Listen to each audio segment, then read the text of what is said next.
Ľudia na Slovensku zaplatia 500 miliónov eur ročne za úkony, ktoré by mali byť zo zákona zadarmo. Keď som sa chcela objednať k lekárovi na presný čas, tak si odo mňa vypýtal 15 alebo 20 eur. Predpokladám, že to máte podobne. No a prednedávnom som bola u gynekologičky, ktorá si opäť za objednanie na presný čas vypýtala odo mňa 15 eur. No ja som vďaka ochrancovi verejných práv na Slovensku už tento rok vedela, že to, že si odo mňa pýta 15 eur za termín je protizákonné, takže som ju s tým konfrontovala a teda po mierne burlivejšej diskusii mi uznala, že mám pravdu a povedala mi, že teda tých 15 eur nemusím zaplatiť.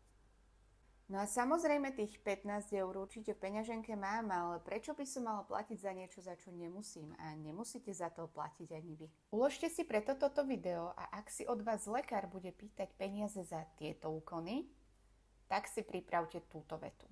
Podľa zákona o zdravotnej starostlivosti je spoplatňovanie objednania pacienta na konkrétny čas neprípustné a mám nárok na vyšetrenie hradené zo zdravotného poistenia bez dodatočných poplatkov. Úplne rozumiem tomu, že niekedy môže byť náročné ísť do konfliktu, ale naozaj máte právo nezaplatiť za prednostné vyšetrenie, objednanie na konkrétny čas či za iné vymyslené administratívne úkony. No a pre viac tipov ma určite nezabudnite sledovať.